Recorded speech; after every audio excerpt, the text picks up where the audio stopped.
Whenever you have occasion to send a card, remember a Hallmark card will best express your perfect taste, your thoughtfulness.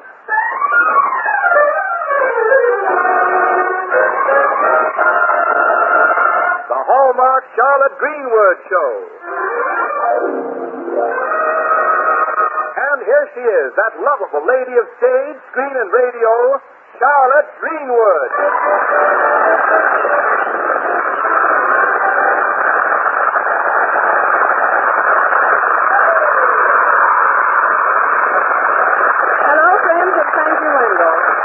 Today we tell a story of Lakeview's earliest citizen who finds the answer to his oldest problem in one of our youngest citizens. Well, woman, don't stand there wasting my time. If you got anything to say, come on in and say it. Oh, thank you, Mr. Crane. For some reason, I've heard more about you than any other woman in town, Mrs. Greenwood. Well, there's more of me than any other woman in town. And it isn't Mrs. Greenwood, it's Miss Greenwood. Oh, well, I'm sorry for that. You're sorry.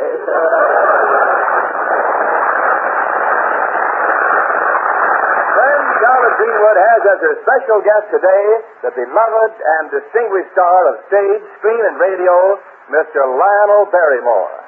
Yes, ladies and gentlemen, Charlotte Greenwood is brought to you this Sunday and every Sunday at this time by the makers of Hallmark greeting cards to remind you that whenever you want to remember someone, you'll find a Hallmark card that says just what you want to say the way you want to say it. So when you choose a card, look on the back for the 3 identifying words, a Hallmark card. Yes, don't forget, a Hallmark card will best express your perfect taste, your thoughtfulness.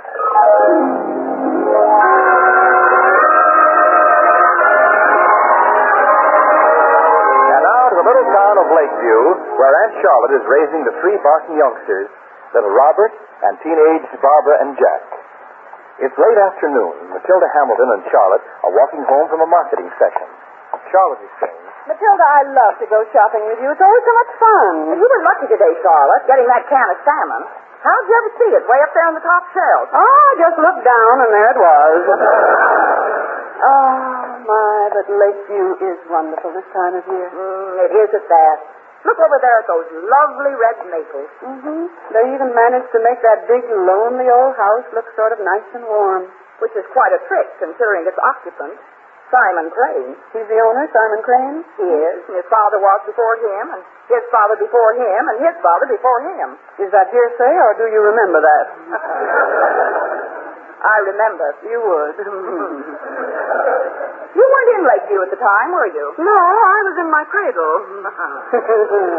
Now, here, I remember writing you about it. Well, I never got the letter. Well, the Pony Express didn't always get through. Same old Matilda. You know, that place at Simon's is one of the town's oldest landmarks. They tried to buy it, but he won't sell.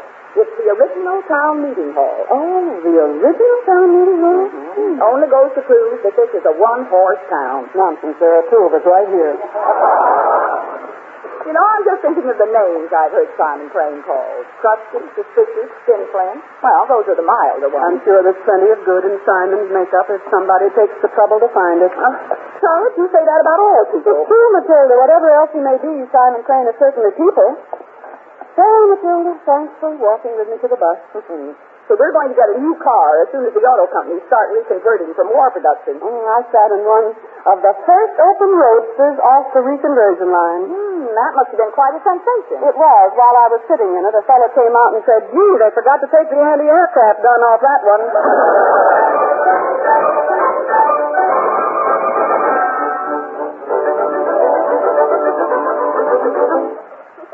Hey, Charlotte, you should see how funny the living room looks. Dad was moving all the furniture. Your sister is having a dancing party tonight. Dancing party? Mm-hmm. They just sit around and dance? It's an idea. I never tried of sitting down. Dancing is fun, Robert. Well, it certainly can't be any fun on a cottage floor. Oh, that's what I like best. Why? Oh, it makes me think I've got a partner. Oh, boy, we sure gave it to him today, huh, Aunt Charlotte? Fritz Cooper took a pass on our 20-yard line, and he went over standing up. Yeah, well, judging from your face, you didn't do much standing up. Hiya, Robert. Greetings, Sis. Charlotte, do you think girls will ever play football? Never. There's one big obstacle to prevent it. What's that? You'll never get 11 women to wear the same kind of a hat. Jack, how are you standing up in your studies? Oh, I'm worried, Aunt Charlotte. I got to pass all my exams to be eligible to play, so I got to cram like a crazy square. Oh, when is this all going to happen? Right away tonight, as soon as supper's over. Did I hear someone say supper? What about it, Aunt Charlotte? Can we eat soon? I still have loads to do before the gang comes. Gang? What gang? Barbara, who's coming and why? A few of my friends, Mr. Barton. You know I do have some. Yeah, but you can't have them here tonight. Oh, I can't I? Point of order. What's that, Charlotte? Well, that's in a meeting, Robert, when everyone starts talking at once and things go off the beam. Now, look, children, I gather that you're all anxious to eat and finish early. Yeah, and I've got to study. No, then suppose you wash the football field off your face. Come to think of it, my face looks like a football field, too. What do you mean? Wherever you look, there's lines. Barbara, would you set the table, please? And Robert? Point of order, Aunt Charlotte. All right. What is it, darling? I think something's burning. Oh, heavens, it's the soup. It's the meat. It's the potatoes. Well, who's that? Oh, probably a fire insurance salesman.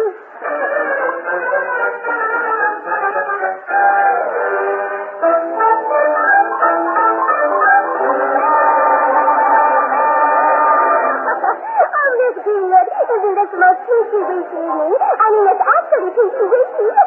And I'm the most popular girl here. And it's all because I subscribe to a course, How to Become Popular in 1 year, by buying a personality book every month.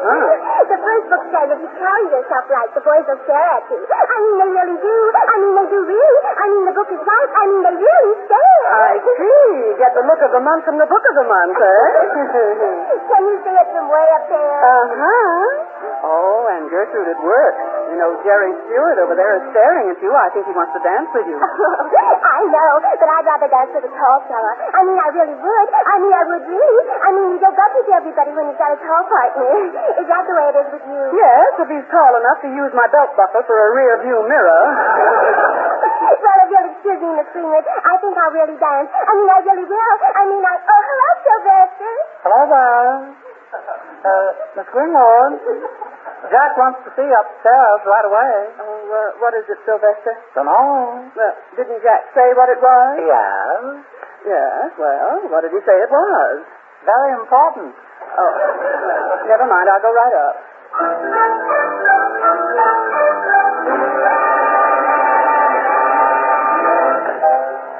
What is it, Jack? It's that racket downstairs and me trying to study. Gee whiz, Aunt Charlotte, what could be tougher than trying to concentrate on history while listening to Harry James? Trying to concentrate on Harry James while looking at Betty Grable. But seriously, Aunt Charlotte, why did Barbara have to pick on this house? No, it's her house too, son. There's nothing wrong with Barbara having her friends here to dance. No, and there's nothing wrong with my trying to study either. No, I know that's right, Jack, but the point is this. Now, Aunt Charlotte? Yes, come in, Barbara.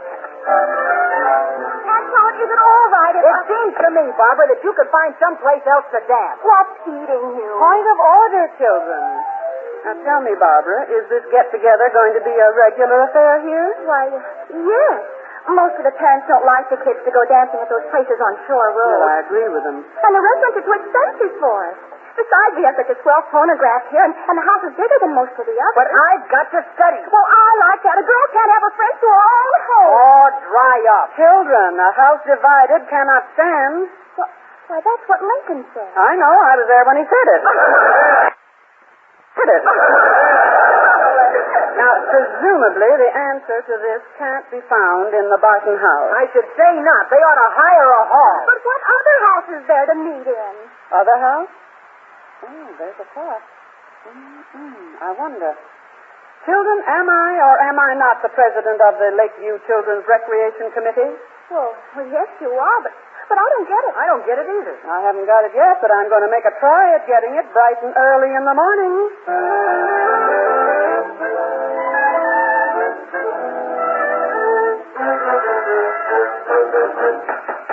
Dunno, Miss Greenwood.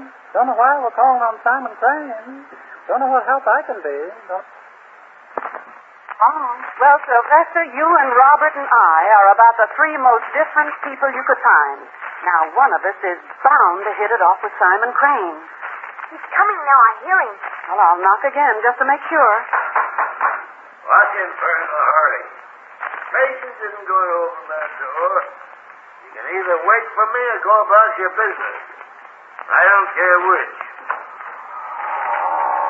Oh, quite a delegation. I suppose I ought to be honored. Oh, good morning, Mr. Crane. Forgive us for disturbing you. Disturb me? I paid my taxes and I don't owe a penny in the world. You can't disturb me, madam.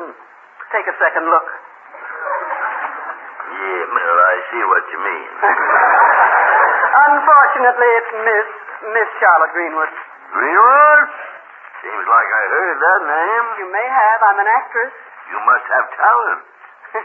What makes you say that? Second look I took. How right you are. Let's see now. I know you from someplace. Oh, yeah.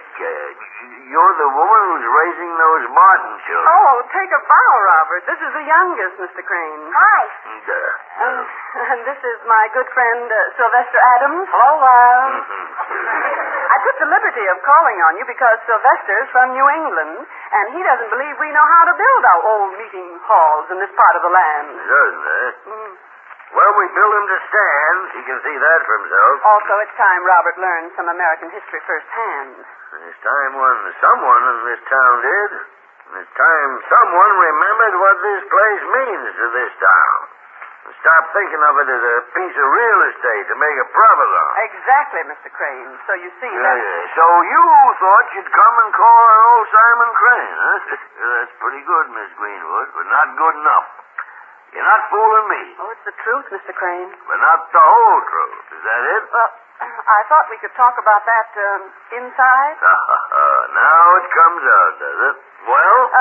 May we come in, Mr. Crane? You want to come in, do you? Well, I'm not stopping you. But there's not a sharp trick I don't know. So it won't do you any good trying to pull your feminine charms on me. Oh, I don't know about that. I was the sweater girl of my day. Sweater girl? While the rest of the girls were out dancing, I was home knitting. Now, may we come in? There.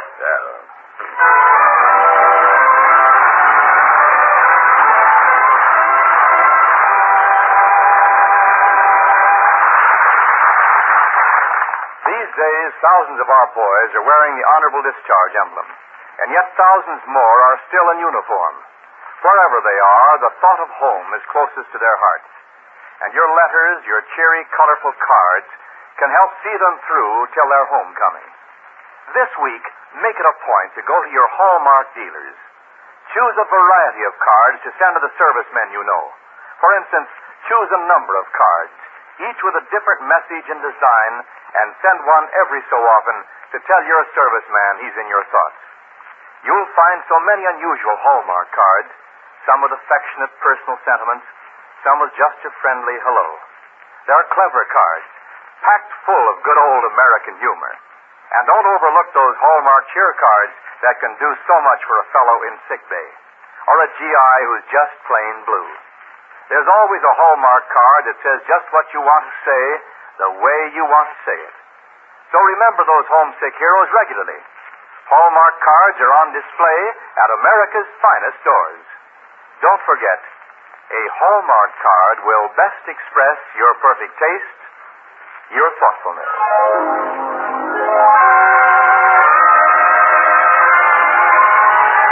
Now back to the Hallmark Charlotte Greenwood Show.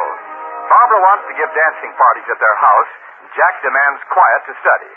And as a first step towards solving this problem, Aunt Charlotte, Robert, and Sylvester have called upon old Simon Crane, whose home was the original Lakeview Town Meeting Hall. Charlotte is saying, This is a big but friendly room, Mr. Crane. Yeah, well, thank you. Yes, it is. Never did see a meeting hall as big as this one. Down east in Maine, never did. No. Lumber's too precious, I guess. Lumber. Man, you're looking at black walnut. Every board foot of this room is black walnut. Walls, the floor, benches, everything. Why, some of the trees were over 100 years old. Gee, how can you tell? From the rings, son, from the rings. You can tell many things about a tree from the rings it's got. You can tell one thing about me from the ring I haven't got.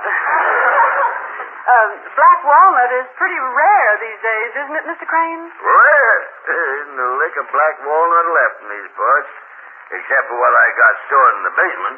Basement? Jimmy, could I? I mean, Aunt Charlotte, could I? Well, ask Mr. Crane. Want to do a little exploring, huh?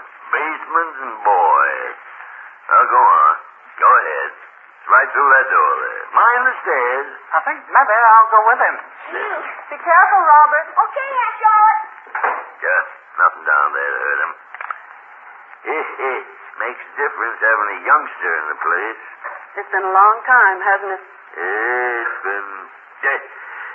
Now, madam, suppose you speak your mind.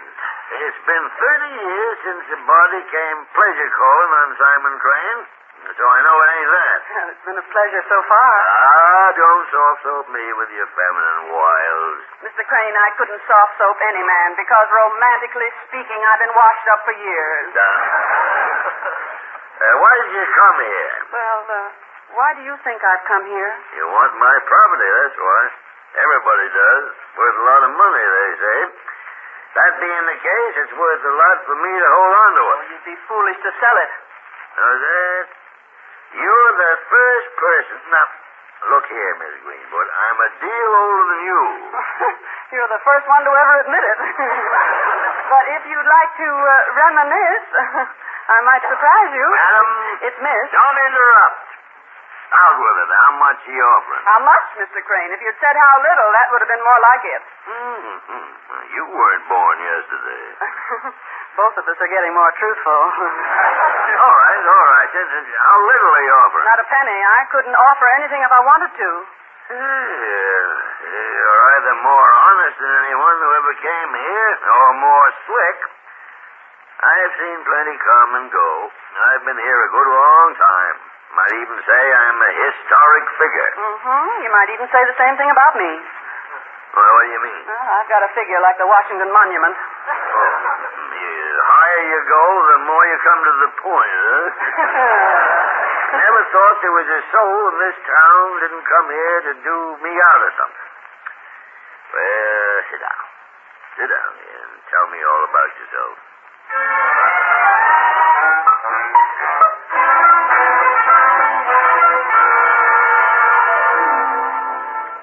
That's the story of Aunt Charlotte and the Barton children. Heap of responsibility, I say. Well, in a way, I feel about them the way you do about this fine old meeting hall, a sort of trust. Jimmy, is that ever a teen basement, Aunt Charlotte? Golly, you ought to see all the little wooden... Gee, Sylvester said they must be cribs. Yeah, for babies. Is that right, Mr. Crane? They're so small. Yeah, small babies in those days. Those days ended when I was born. Come here, son. Sit down. I'll tell you about those cribs. That's just what they are. Baby cribs. Why are the cribs down there? Well, that's where they were kept, son. When the women folk of Lakeview came to the town meetings, they put their babies in those cribs downstairs. One lady'd watch over them while the rest attended the meeting. What about the men? Stop taking the words out of my mouth.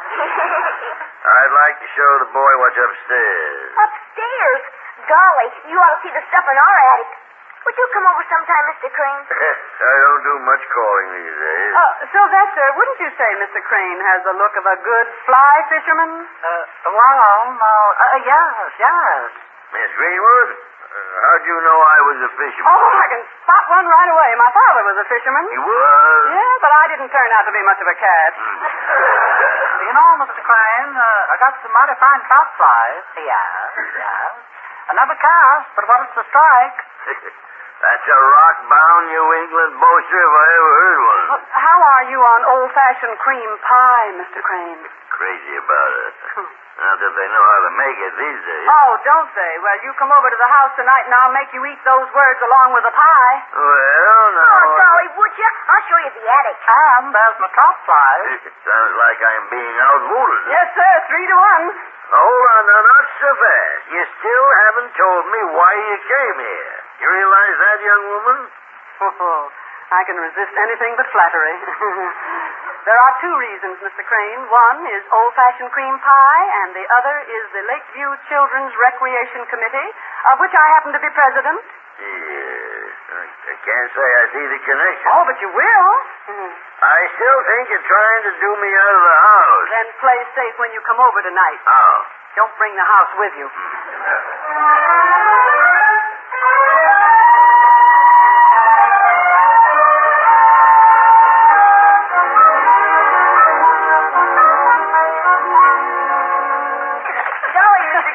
Tell us another story. Oh, gosh, you're hip. I never knew Lakeview had a past like that.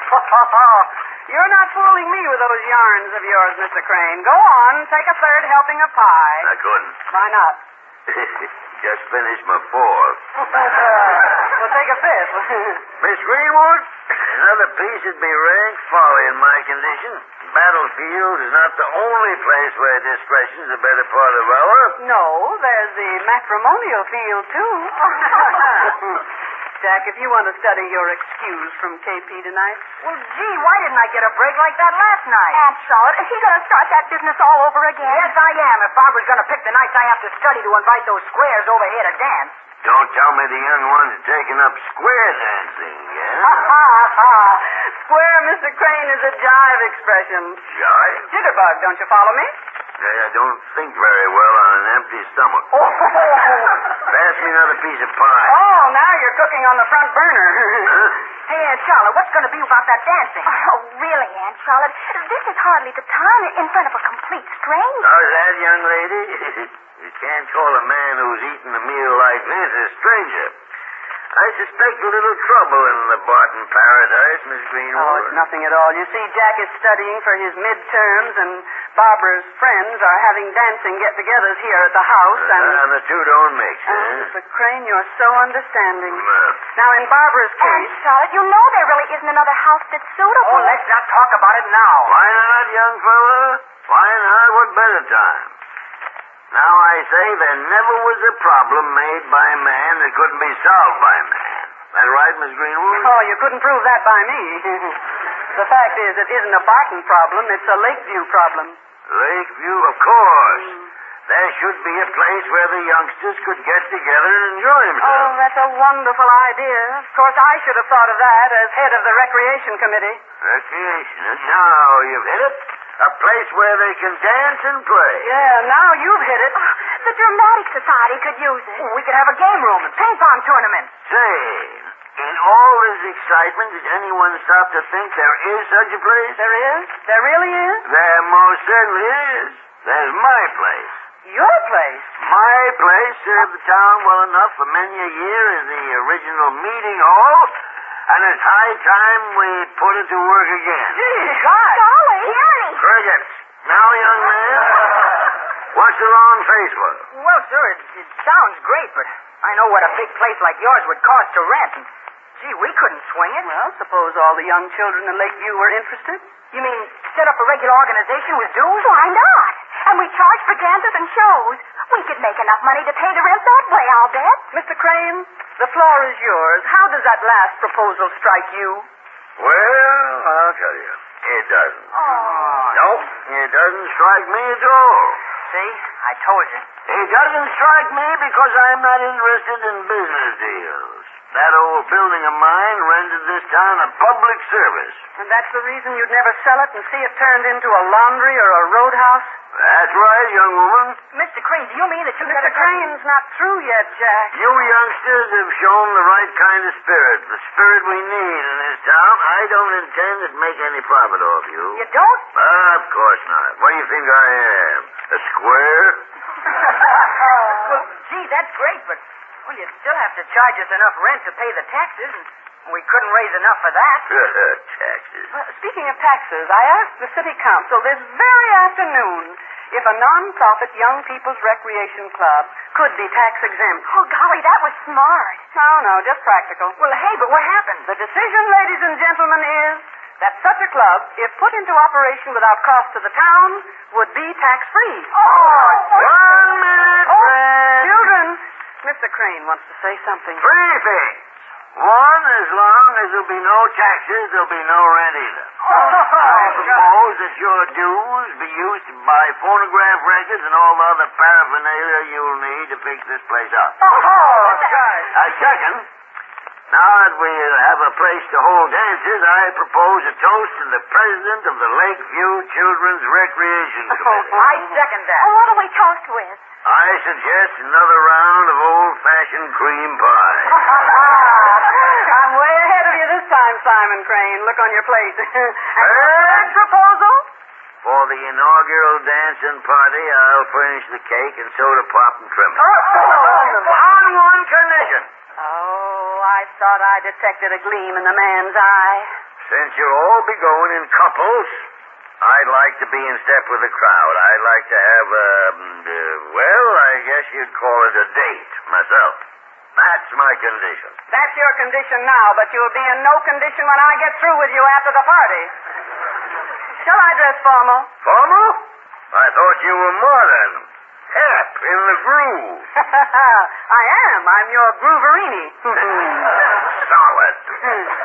Oh, and I'm honored to accept your invitation, sir.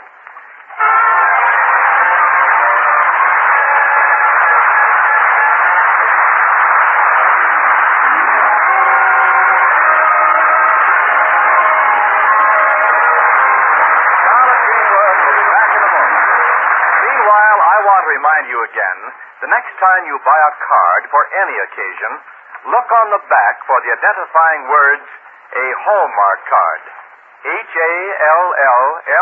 Hallmark. A Hallmark card. Like sterling on silver, those 3 words are your assurance of finest quality. They tell your friends you cared enough to send the very best. Yes, a Hallmark card will best express your perfect taste, your thoughtfulness. And now, Charlotte Greenwood. Friends, we hear a lot of talk these days about atomic power. The part it plays in war or peace are topics of the hour. A force so great must be controlled. On that we're all agreed. The world must never let it serve for conquest or for greed. And yet I wonder if you've thought that all of us possess a force more powerful in its way to give out happiness. A force that's ended many wars, that's changed the lives of men. A force whose use is up to you. The force that's called the pen. For pens are mightier than swords, as time has proven true, not only in the affairs of state, but individuals too. So let's all turn this force we own to good and rightful ends. Let's use our pens on cards and notes to make and keep our friends.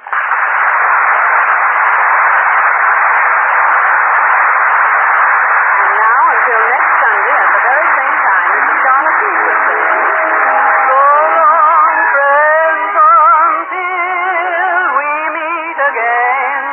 So long, neighbor, till next Sunday.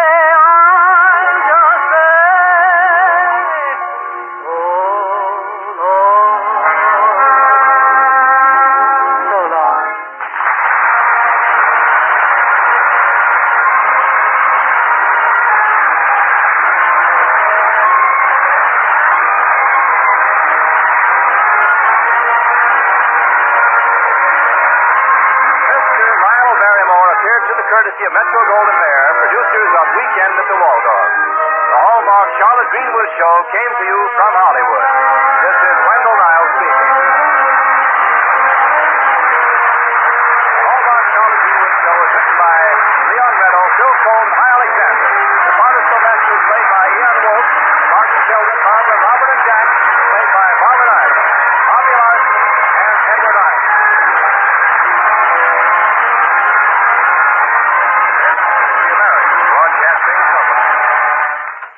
Rio Clark at KECA, Los Angeles. Transcribed.